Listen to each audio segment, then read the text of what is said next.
मेरी खुशियों को देखकर जलने वालों, मेरी तन्हाई को कौन देखेगा। जिसने जो कुछ भी कहा मेरे बारे में सब ठीक ही कहा। मेरे पास आकर मेरी अच्छाइयों को कौन देखेगा। नमस्कार मेरे प्रिय विद्यार्थियों, मैं आपका अपना साथी एक बार फिर उपस्थित हूँ गुरुकुल क्लासेज गंगापुर सिटी के ऑनलाइन प्लेटफॉर्म पर। प्रिय साथियों, जैसा कि आप लोगों को पता था कि हम आपकी आने वाली प्रतियोगी परीक्षाओं को मुद्देनजर रखते हुए एक टेस्ट सीरीज आप लोगों के लिए लेकर के आए हैं और हमारा प्रयास है कि जो प्रश्न हमने निर्धारित किए हैं वो प्रश्न एक सटीक निशाने पर भी हमारे जाएंगे। तो जो साथी मेरे साथ जुड़ चुके हैं, मैं हृदय की अनंत गहराइयों के साथ उन सब का हमारे चैनल पर हार्दिक स्वागत करता हूं, अभिनंदन करता हूं। देखता हूं मेरे कौन कौन साथी मेरे साथ जुड़े हुए हैं। बिल्कुल प्रिंस मालवीय, अजय सिंह खटाना, यशवंत योगी जी हमारे साथ में है। बिल्कुल स्वागत है भाई सभी का। मुनेश है, मनीषा गुर्जर, अजय, राहुल सैनी, बिल्कुल बिल्कुल सभी के लिए नमस्कार, गुड इवनिंग, राधे राधे मेरे भैया। बिल्कुल बिल्कुल रंजीत सर भी हमारे साथ जुड़े हुए हैं। बिल्कुल राधे राधे सभी के लिए। भैया अभी मुझे आप लोगों की संख्या जो है जिसका मुझे इंतजार था शायद उससे अभी कम नजर आ रही है। तो जल्दी से जो विद्यार्थी नहीं जुड़े हैं उनको भी जोड़ दीजिएगा, उन तक मैसेज पहुंचा दीजिएगा कि राजस्थान के भौतिक भागों से संबंधित, राजस्थान के भौगोलिक विभाजन से संबंधित आज हम वो एक टेस्ट सीरीज आप लोगों के लिए लेकर के आए हैं। कल यदि आप हमारे साथ जुड़े थे तो कल भी मैंने आप लोगों के लिए राजस्थान के भौगोलिक विभाजन से संबंधित प्रश्न जो थे वो सॉल्व करवाए थे। आज वो प्रश्न है सभी विद्यार्थी, बिल्कुल बिल्कुल सभी विद्यार्थी जो हैं, बिल्कुल जय श्री कृष्णा, नमस्ते, राधे राधे। रेशमा मीना जी हमारे साथ में जुड़ चुकी हैं, महेश लोधवाल जी हैं, बिल्कुल नमस्कार, राधे राधे भैया। आज के प्रश्न मेरे साथियों वो जानदार और शानदार आप लोगों के बीच में हैं कि आप भी ये कहोगे कि सर टेस्ट देने में सच में ऐसा फील हो रहा है जैसे हम किसी परीक्षा केंद्र के अंदर बैठे हुए हैं।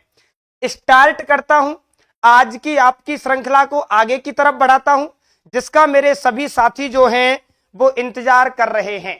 बिल्कुल क्वेश्चन नंबर अगला जो है वो आप सबके आगे है कि राजस्थान के किस क्षेत्र में बालुका स्तूप मुक्त क्षेत्र पाया जाता है। बहुत अच्छा क्वेश्चन है मेरे भैया कि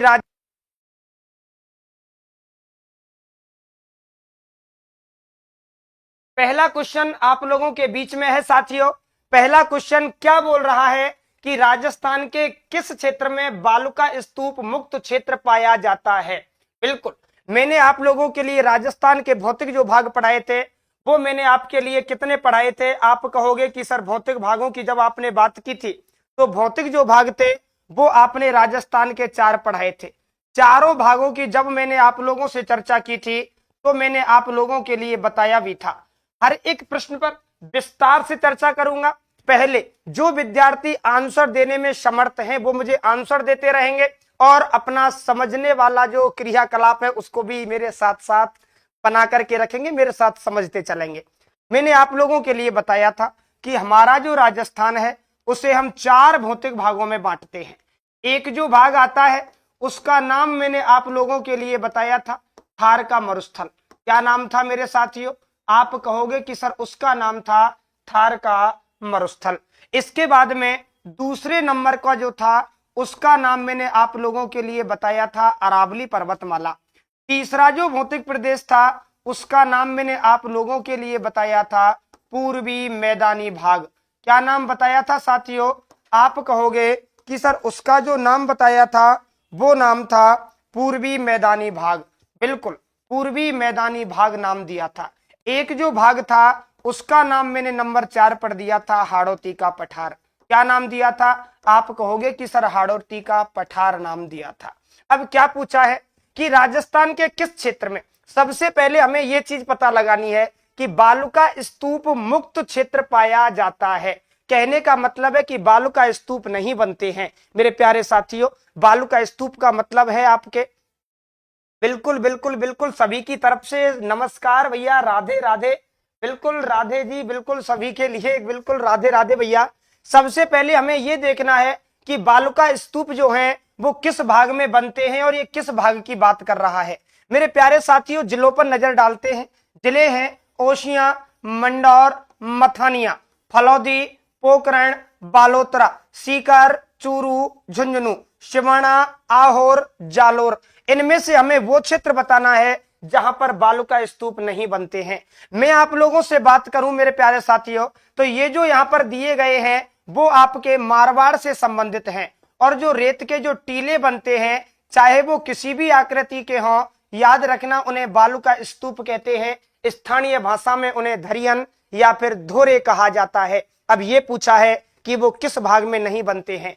तो जब हम रेत के मरुस्थल के बारे में पढ़ते हैं तो मैंने बताया भी था कि एक तो मरुस्थल का वो वाला भाग होता है जिसे इर्ग कहते हैं, एक मरुस्थल का वो वाला भाग होता है जिसे हम्मादा कहते हैं, चट्टानी होता है, पथरीला होता है। वहां पर क्या नहीं बनते हैं मेरे भैया? आप कहोगे कि सर रेत के टीले नहीं बनते हैं। और वो जो क्षेत्र आता है वो क्षेत्र आपका रहेगा फलौदी, पोखरण, बालोतरा वाला। तो आंसर नंबर सटीक जाता है ऑप्शन नंबर 2। जिन मेरे भाइयों और बहनों ने ऑप्शन नंबर 2 को आंसर बताया है कि सर फलौदी, पोखरण और बालोतरा वाला जो क्षेत्र है वो एक ऐसा चट्टानी भाग है जहां पर रेत के जो कण पाए जाते हैं वो रेत के टीले बनाने में असमर्थ हैं। तो सटीक आंसर क्या होगा? फलौदी, पोखरण, बालोतरा। जिन विद्यार्थियों का आंसर ऑप्शन नंबर 2 रहा है उनका आंसर बिल्कुल सटीक, बिल्कुल सही दिशा में गया है। चलते हैं अगले प्रश्न की ओर, देखते हैं अगला प्रश्न क्या आंसर मांग रहा है हमसे। राजस्थान में सर्वाधिक गतिशील अर्धचंद्राकार बालू का स्तूप क्या कहलाते हैं? क्या नेवखा कहलाते हैं? क्या वरखान कहलाते हैं? क्या पैराबोलिक कहलाते हैं? क्या तारा कहलाते हैं? मेरे प्यारे साथियों, जैसा कि आप लोगों को पता है कि अलग अलग प्रकार के जो बालू का स्तूप होते हैं उन्हें अलग अलग नामों से जाना जाता है। बिल्कुल जी हाँ, अलग अलग नामों से उन्हें जाना जाता है। यानी कि मैं आपसे कहूं कि बालू का स्तूप जो होते हैं वो हेयर पिन नुमा भी होते हैं, बालू का स्तूप समकोण की आकृति पर भी बनते हैं, बालू का स्तूप जो होते हैं वो हवा के लंबवत भी बनते हैं, हवा के समानांतर भी बनते हैं। जैसे उसकी स्टाइल होगी, जैसे उसकी डिजाइन होगी, उसी के अनुसार उसे अलग अलग नामों से जाना जाता है। बात क्या कह रहा है कि राजस्थान के अंदर सर्वाधिक गतिशील, गतिशील का मतलब है कि आज यहां तो कल वहां, 2 घंटे पहले यहां तो 2 घंटे पीछे कहीं और स्थान परिवर्तित कर लेगा।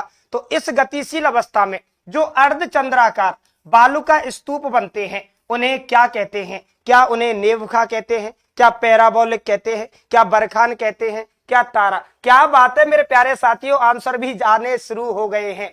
क्या कह रहे हो मुनेश जी कि सर जी भारत का रेल गीत ना बैठी कबो रेल में? अरे मुन्ना, ये भारत को रेल गीत ना है मेरे प्यारे। तेने तो यार वो बात कर दी कि जो गाने आते हैं वही हमारे हो जाते हैं। कैसा बच्चा है रे तू, ये कह रहा है कि सर भारत का रेल गीत घोषित कर दिया जाए कि ना बैठी कबो रेल में, मुझे रेल में बैठा दे। ये भारत को रेल गीत ना है भैया। भारत का जो रेल गीत है ना वो रहेगा हमें प्यार है भारतीय रेल से। अरे यार, आप घर की बातों को चारों तरफ क्यों फैलाने का काम करते हो मेरे भैया? देखिएगा, तो ये जो बालू का स्तूप है उसका आंसर मेरे प्यारे साथी दे रहे हैं यशवंत जोगी हमारे साथ में है, बिल्कुल बरखान बता रहा है।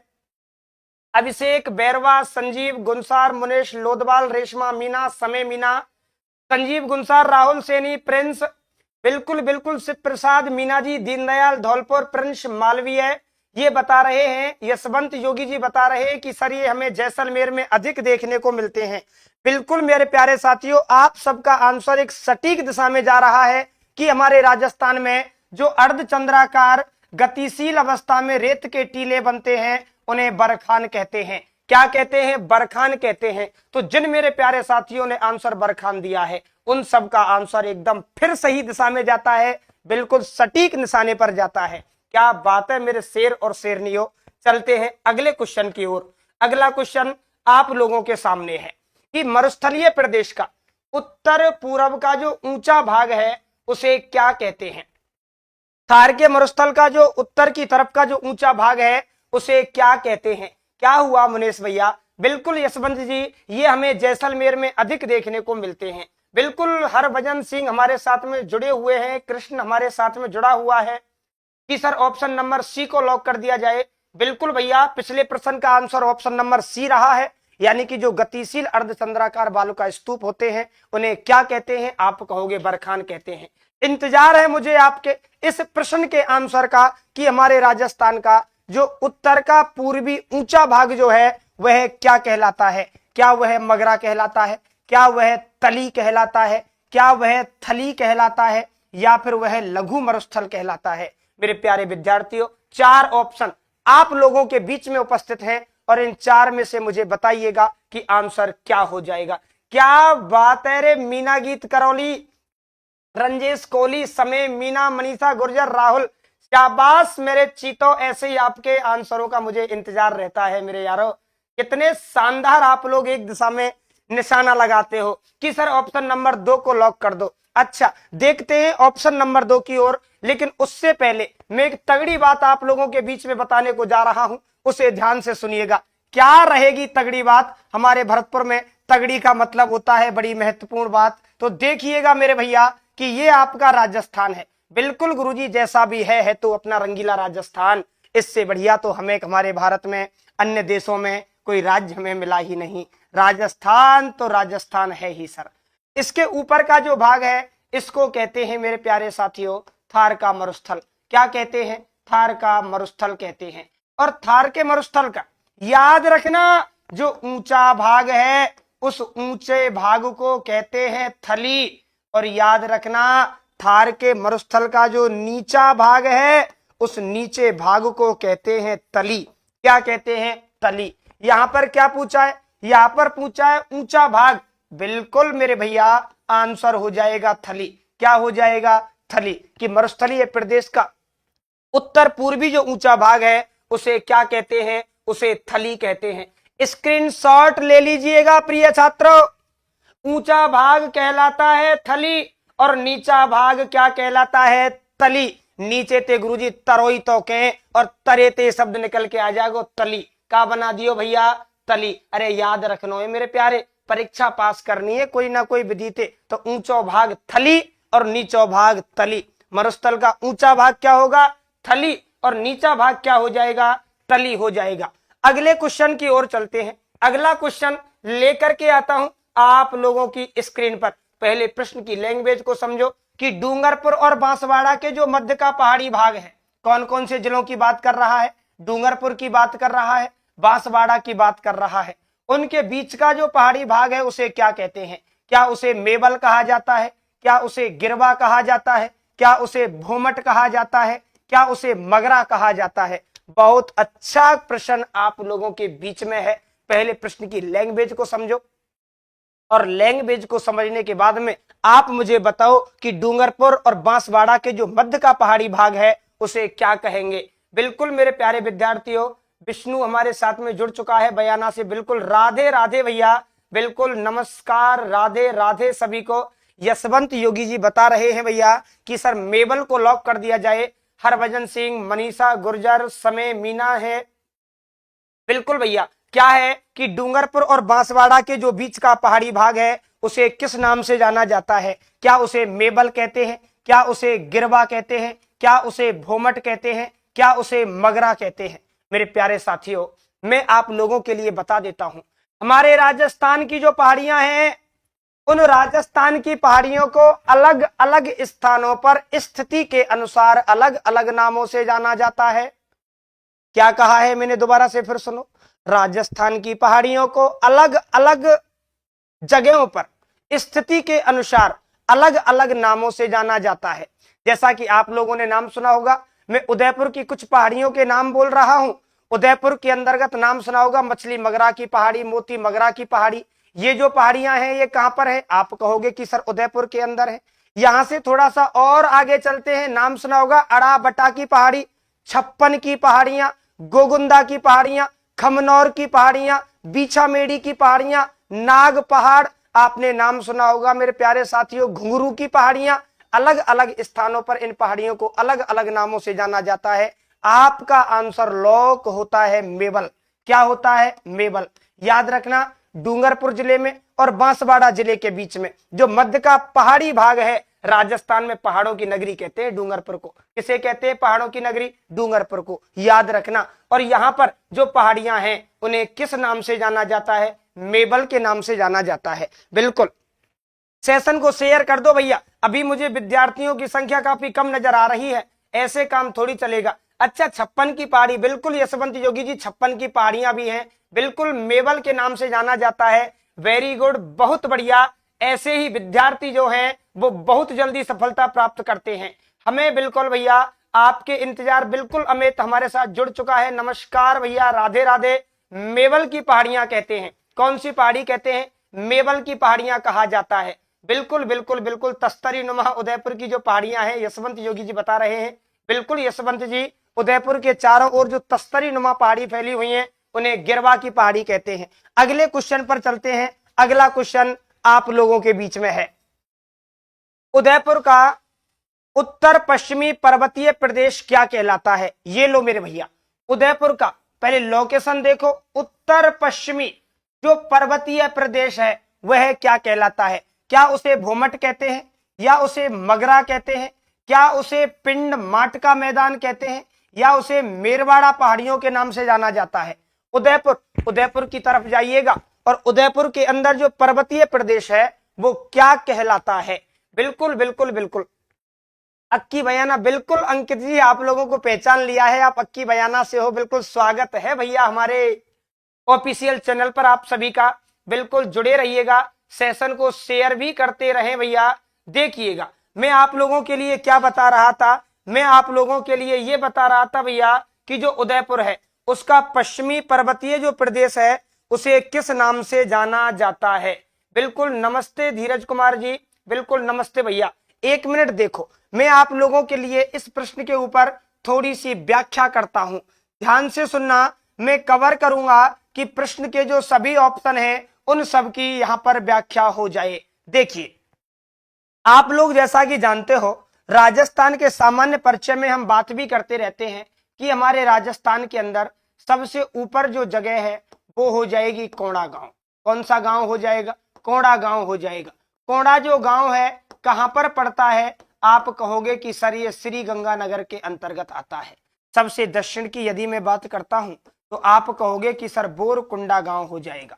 कौन सा गांव हो जाएगा? बोरकुंडा गांव हो जाएगा। कहां पर पड़ता है? आप कहोगे कि सर बांसवाड़ा के अंतर्गत आता है। सबसे पूर्वी जगह की यदि मैं बात करता हूं तो आप कहोगे कि सर शिलाना गांव हो जाएगा। और ये जो शिलाना गांव है साथियों धौलपुर के अंतर्गत आता है। और याद रखना, इसके अलावा राजस्थान का सबसे पश्चिमी बिंदु यदि मैं देखता हूं तो कटरा गांव हो जाएगा। और कटरा जो गांव है ये जैसलमेर के अंतर्गत आता है। याद रखना, वर्तमान की जब मैं बात करता हूं तो वर्तमान जो हमारा राजस्थान है उस वर्तमान राजस्थान में 41 तो जिले हैं। कितने जिले हैं? 41 जिले हैं। और याद रखना 7 संभाग हैं। क्या है भैया? आप कहोगे कि सर 41 तो जिले हैं और 7 क्या हैं? आप कहोगे कि सर संभाग उपस्थित हैं। याद रखना 41 जिले और 7 संभाग जो बने हैं ये बनाए गए थे 28 दिसंबर 2024 के दिन। इनको बनाने वाला, अंतिम रूप जो देने वाला व्यक्ति है वो रहेगा भजनलाल शर्मा। कौन रहेगा? आप कहोगे कि सर भजनलाल शर्मा जी रहेंगे। इनसे पहले हमारे राजस्थान में अशोक गहलोत जी के समय याद रखना कितने जिले थे? आप कहोगे कि सर अशोक गहलोत जी ने, मैं आपसे बात करता हूं 17 मार्च 2023 की। कब की बात करता हूं? आप कहोगे कि सर 17 मार्च 2023 की बात करता हूं। तो राजस्थान में 19 नए जिले और 3 नए संभागों की घोषणा की गई थी। 3 नए संभाग बनाने की घोषणा की गई थी। लेकिन साथियों याद रखना 7 अगस्त 2023 के दिन राजस्थान में 50 जिले हो गए थे और 10 क्या हो गए थे? संभाग हो गए थे। लेकिन याद रखना 28 दिसंबर 2024 को भजनलाल शर्मा जी ने हमारे 9 जिले और 3 संभागों की मान्यता को रद्द कर दिया। इस कारण 41 जिले और 7 संभाग रह गए थे। बिल्कुल जुड़े रहना, बहुत अच्छी बात मैं आप लोगों के लिए लेकर के आ रहा हूं। देखिएगा मैं आप लोगों से ये बात करूंगा कि यहाँ पर अरब सागर से अरावली पर्वतमाला की शुरुआत होती है। इस कारण अरब सागर को अरावली पर्वतमाला का पिता कहते हैं। और अरावली पर्वतमाला का जो अंत होता है वो होता है दिल्ली में। दिल्ली के अंदर जो पहाड़ी है उनका नाम है रायसीना की पहाड़ी। किसकी पहाड़ी है? रायसीना की पहाड़ी है। और याद रखना, रायसीना की पहाड़ियों पर अंत होता है जहां राष्ट्रपति भवन बना हुआ है, पंडित जवाहरलाल नेहरू यूनिवर्सिटी बनी हुई है, कारोल बाग आपका उपस्थित है। लेकिन अभी मैं दिल्ली की बात नहीं करूंगा, केवल और केवल मैं राजस्थान के बारे में बात करूंगा। तो याद रखना, राजस्थान के बारे में, हमारे राजस्थान में अरावली पर्वतमाला का सर्वाधिक विस्तार उदयपुर के अंदर है। कहां पर है? आप कहोगे कि सर उदयपुर के अंतर्गत है। अरावली पर्वतमाला का सबसे कम विस्तार, याद रखना, अजमेर और झुंझुनू में है। कहां पर है? अजमेर और झुंझुनू में है। याद रखना, अरावली पर्वतमाला पर सर्वाधिक जनघनत्व आप कहोगे कि सर राजसमंद जिले में है। कहां पर है? राजसमंद जिले में है। याद रखना, अरावली पर्वतमाला जो है, क्या बताया है कि अरावली पर्वतमाला का पिता अरब सागर को कहते हैं, क्योंकि अरावली पर्वतमाला की शुरुआत अरब सागर के मिनीकॉय द्वीप से हो जाती है। याद रखना, अरावली पर्वतमाला की वास्तविक शुरुआत खेड़ ब्रह्मा पालनपुर गुजरात से होती है। अरावली पर्वतमाला राजस्थान में प्रवेश माउंट आबू सिरोही से करती है। अरावली पर्वतमाला का सर्वाधिक विस्तार उदयपुर में है। अरावली पर्वतमाला का सबसे कम विस्तार अजमेर और झुंझुनू में है। अरावली पर्वतमाला पर सर्वाधिक जनघनत्व राजसमंद जिले में निवास करता है। अरावली पर्वतमाला से सर्वाधिक नदियों का उद्गम होता है। अरावली पर्वतमाला पर सर्वाधिक जनजातियां निवास करती हैं। अरावली पर्वतमाला में सर्वाधिक खनिज पाए जाते हैं और यही कारण है राजस्थान को खनिजों का अजायब घर कहते हैं। क्वेश्चन क्या है कि उदयपुर के अंदर जो उत्तर पश्चिम क्षेत्र का पर्वतीय भाग है उसे क्या कहते हैं? तो याद रखना, ना भूमट कहते हैं, ना पिंडमाट कहते हैं, ना मेरवाड़ा की पहाड़ी कहते हैं। सटीक आंसर जाता है मगरा की पहाड़ी। किसकी पहाड़ी? मगरा की पहाड़ी। ये वही मगरा की पहाड़ी है जहां पर मनसा पूर्ण करणी माता का मंदिर बना हुआ है। जी हां, कंफ्यूज मत हो जाना, राजस्थान में करणी माता का मंदिर देशनोक बीकानेर में है, जबकि मनसा पूर्ण करणी माता का मंदिर मछली मगरा की पहाड़ी उदयपुर में है। क्या बताया है कि राजस्थान में करणी माता का मंदिर देशनोक बीकानेर में है, जो चारण जाति की कुल देवी है। सफेद चूहों की वहां पर पूजा की जाती है। सफेद चूहों को चारण जाति के लोग अपने पूर्वज मानते हैं। सफेद चूहों को कावा कहते हैं। चूहों वाली देवी जो कहते हैं वो करणी माता को कहते हैं। लेकिन मनसा पूर्ण करणी माता, दोनों मंदिर अलग अलग है राजस्थान में। करणी माता देशनोक बीकानेर और मनसा पूर्ण करणी माता जो रहेगी मेरे साथियों वो रहेगी मछली मगरा की पहाड़ी उदयपुर। मछली मगरा की पहाड़ी उदयपुर, बिल्कुल, जहां पर राजस्थान का दूसरा रोपवे शुरू किया गया था। याद रखना, बिल्कुल सही है। राजस्थान का पहला रोपवे सुधा माता का मंदिर जालौर, राजस्थान का दूसरा रोपवे मछली मगरा की पहाड़ी उदयपुर, और राजस्थान का तीसरा जो रोपवे रहेगा वो आपका रहेगा, आप कहोगे कि सर पुष्कर के अंदर रत्नागिरी की पहाड़ी पर सावित्री माता का मंदिर। बिल्कुल क्लियर है सारी बातें, स्क्रीनशॉट मार लीजिएगा, काफी इंपोर्टेंट जानकारी है। बिल्कुल बिल्कुल, महान जल विभाजक रेखा भी कहते हैं यशवंत जोगी जी। ऊंट की गर्दन के समान भी बताया गया है अरावली पर्वतमाला को। अरावली पर्वतमाला को राजपूताने की सुरक्षा दीवार भी कहते हैं। मिलो कभी क्लास में, अरावली पर्वतमाला क्या माउंट आबू से लेकर के खेतड़ी झुंझुनू तक घुमा देंगे। स्क्रीनशॉट मार लीजिएगा, इंपोर्टेंट जानकारी है, ले लीजिए स्क्रीनशॉट, ले लिया होगा। चलें अगले क्वेश्चन की ओर। अगला क्वेश्चन पुनः उपस्थित है आप लोगों के बीच में। नागौर की मकराना की जो श्रेणी है किसके लिए जानी जाती है? क्या जिप्सम के लिए जानी जाती है? क्या फ्लोराइड के लिए जानी जाती है? क्या संगमरमर के लिए जानी जाती है? या ग्रेनाइट के लिए जानी जाती है? इंतजार है मेरे प्यारे साथियों। बिल्कुल बिल्कुल बिल्कुल, माता करणी, याद रहा, मनसा करणी है भैया, मनसा पूर्ण करणी माता ही तो मैं बोल रहा हूं मेरे प्यारे, मनसा पूर्ण करणी माता है। करणी माता देशनोक बीकानेर और मनसा पूर्ण करणी माता का मंदिर रहेगा उदयपुर में।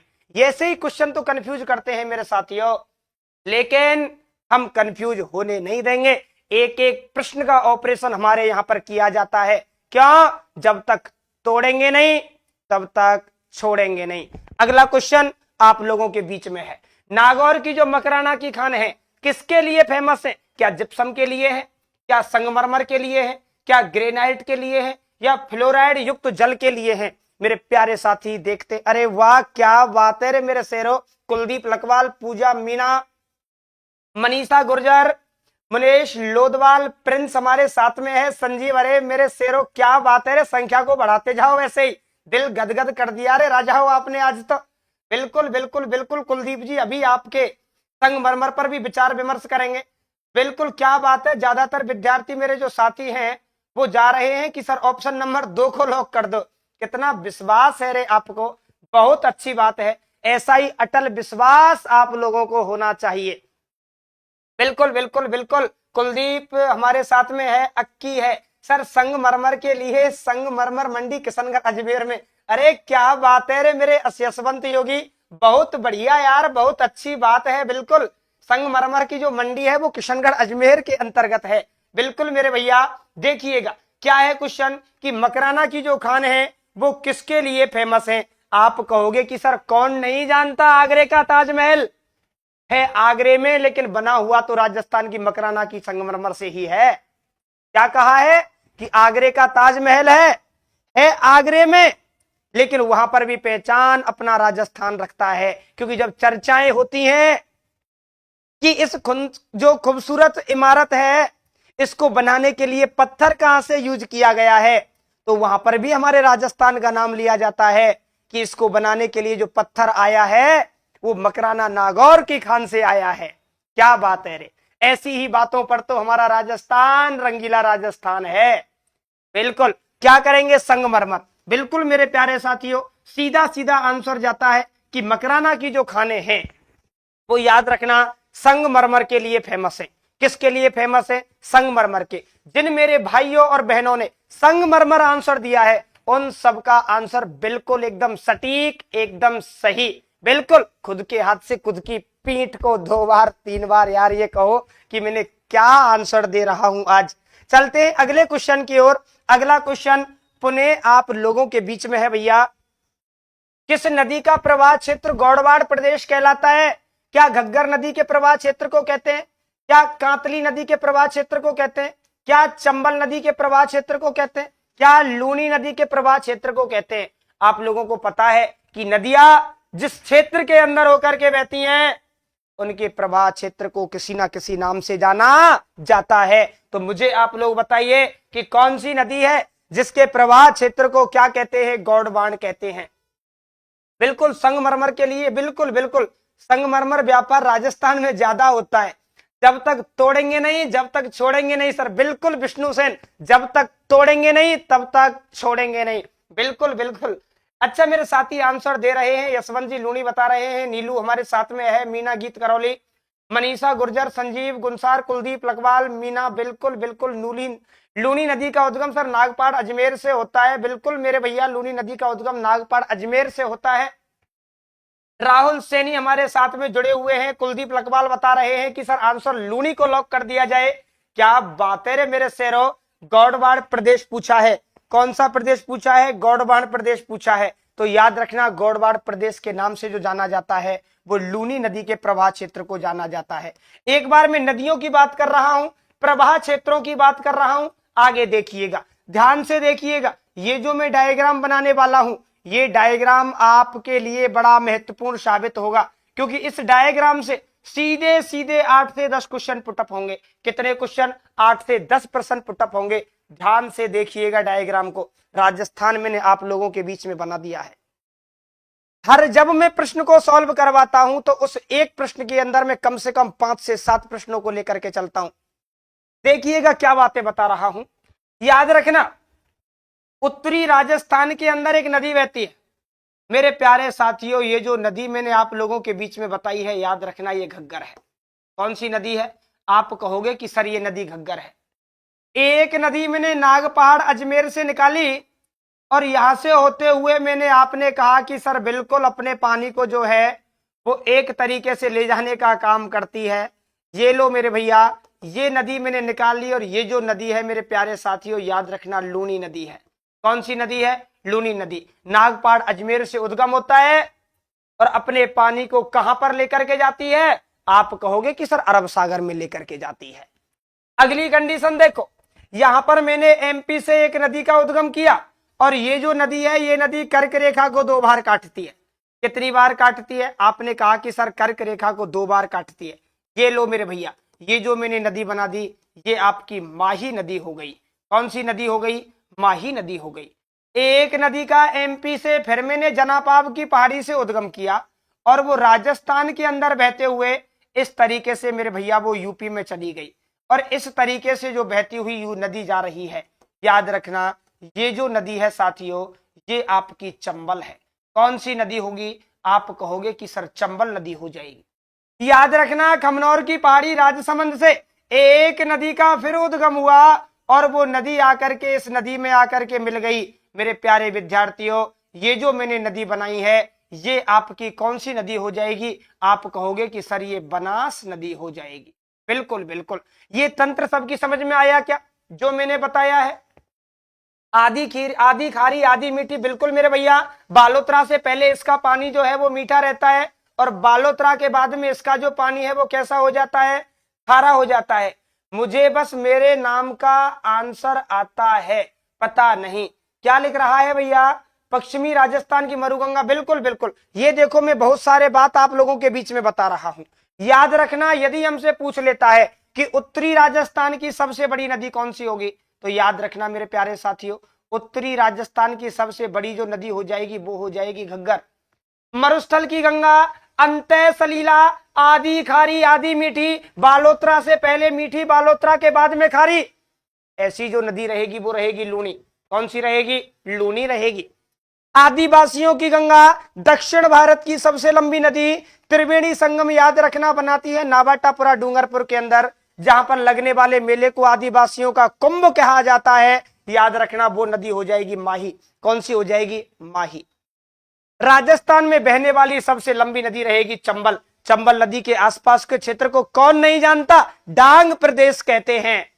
और चंबल नदी के आसपास जो गहरे गहरे गड्ढे और जो खाइयां बनती हैं याद रखना उन्हें डाकुओं की शरण स्थली कहा जाता है। डांग का राजा धौलपुर, डांग की रानी करौली, डांग की देवी कैला देवी हो जाती है। इसके अलावा याद रखना कि चंबल नदी में मिलने वाली जो सबसे लंबी नदी रहेगी वो आप बता देना कि सर वो बनास नदी है। और आंतरिक प्रवाह की सबसे लंबी जो नदी रहेगी वो बनास नदी रहेगी राजस्थान के अंतर्गत।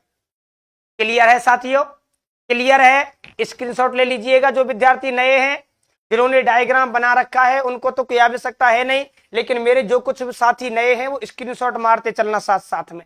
तो याद रखना गौड़भाड़ प्रदेश जो कहा जाता है वो लूनी नदी के बेसिन को कहते हैं। कौन सी नदी के बेसिन को कहते हैं? लूनी नदी के बेसिन को कहते हैं। बिल्कुल दिव्या मीना सपोट्रा, बिल्कुल राम राम भैया। अरे यार क्लास में यदि आपको फील हो रहा है कि सर वास्तव में आज तो वो शानदार और जानदार प्रश्न है तो एक थम्स का इमोजी तो बनता है यार। बिल्कुल। और कुछ विद्यार्थियों ने मुझे दिख रहा है यहां से कि अभी से वीडियो को लाइक नहीं किया है हमारी को, उसे लाइक कर देना भैया। बिल्कुल। वर्तमान लंबाई 1051 है। पहले लंबाई जो हुआ करती थी याद रखना वो 955 हुआ करती थी। हाँ अगले क्वेश्चन पर चलते हैं। अगला क्वेश्चन उपस्थित है आप लोगों की स्क्रीन पर। देखिएगा मेरे प्यारे साथियों क्या है। खड़ीन से सर्वाधिक सिंचाई राजस्थान में कहां पर होती है? क्या जैसलमेर में होती है? क्या उदयपुर में होती है? क्या जोधपुर में होती है? क्या श्री गंगानगर के अंतर्गत होती है? अरे मेरे शेरों भाई बहुत बहुत धन्यवाद रे आप सबका। Yashwant Yogi, comedy king, Manisha Gurjar, Prince बहुत बढ़िया, अमित, कुलदीप लखवाल, कृष्ण, रंजीश कोहली। बिल्कुल मेरे भैया बिल्कुल। क्या बात है रे छोरा, तुमने तो आज बरसात करके फेंक दी रे बिनी बादलों के। बहुत अच्छी बात है। बहुत बहुत धन्यवाद आपके प्यार और प्रेम के लिए। 5-5 7-7 किलो धन्यवाद आप सबके घर ही भेंट कर देता हूं मैं यहां से। आगे देखिएगा क्या है भैया कि खड़ीन सिंचाई जो है वो सर्वाधिक कहां पर होती है? क्या है सर? माइंड भी नदी नदी हो गया सर। आज तो नदी पढ़ते पढ़ते अरे यही तो मेरे बात है मेरे प्यारे। राजस्थान की नदियां हैं, भारत की नदियां भी लेकर के आऊंगा, विश्व की नदियां भी लेकर के आऊंगा। क्यों? क्योंकि अब हम हर प्रश्न का हल निकालने वाले हैं। देखिएगा क्या है भैया कि खड़ीन नदी की खड़ीन जो सिंचाई है वो सर्वाधिक कहां पर होती है? क्या वो जैसलमेर में की जाती है? क्या वो श्री गंगानगर के अंतर्गत की जाती है? क्या उदयपुर है? क्या जोधपुर है? क्या है? बिल्कुल मेरे प्यारे साथियों का आंसर आ चुका है मेरे पास। पूजा मीणा, प्रिंस है, कुलदीप लखवाल है, सलोनी तिवारी है, यशवंत जोगी जी हमारे साथ में है। अनूप सिंह मीना करौली से हमारे साथ जुड़े हुए हैं, अक्की हैं हमारे साथ में, विष्णु है, इंजीनियर मोहरपाल, बिल्कुल बिल्कुल नमस्कार है, बिल्कुल नमस्कार, राधे राधे सर आपके लिए भी बिल्कुल बिल्कुल स्वागत है आप सबका हमारे चैनल पर, जुड़े रहिएगा। तो इसका आंसर ज्यादातर विद्यार्थी बता रहे हैं कि सर ऑप्शन नंबर 1 को लॉक कर दो, क्योंकि हमारे राजस्थान में सबसे ज्यादा जो खड़ीन होती क्या है, आप कहोगे कि सर मान के चलो ये जो मरुस्थल है, उस मरुस्थल के अंदर जो रेत के जो टीले बनते हैं सर, और उन रेत के टीलों के बीच में जो अस्थायी पानी की जो झीलें बनती हैं, उन अस्थायी पानी की झीलों को सर रन टाट या खड़ीन कहते हैं। कुछ समय के लिए ये पानी से भरी रहती हैं, धीरे धीरे सूख जाती हैं। यहाँ के जो लोग हैं इनका सिंचाई के लिए प्रयोग करते हैं, और ये जो सबसे ज्यादा सिंचाई होती है राजस्थान में वो जैसलमेर। आंसर लॉक होता है ऑप्शन नंबर 1। और ऑप्शन नंबर 1 क्या है मेरे भैया, आप कहोगे कि सर जैसलमेर है। बिल्कुल, जिन विद्यार्थियों का आंसर जैसलमेर था उनका आंसर एकदम करेक्ट, बिल्कुल सही है उनका आंसर, बिल्कुल जैसलमेर मेरे भैया। दिव्या मीना स्टूडियो सपोर्टर, बिल्कुल बिल्कुल थैंक यू। देखिएगा मेरे भैया, क्या है भैया, क्या है, बिल्कुल भैया याद रखना जैसलमेर हो जाएगा कुलदीप लखवाल जी। जैसलमेर में सबसे ज्यादा जो सिंचाई की जाती है वो किसके द्वारा की जाती है, आप कहोगे कि सर वो खड़ीनों के द्वारा की जाती है। अगले क्वेश्चन की तरफ चलते हैं।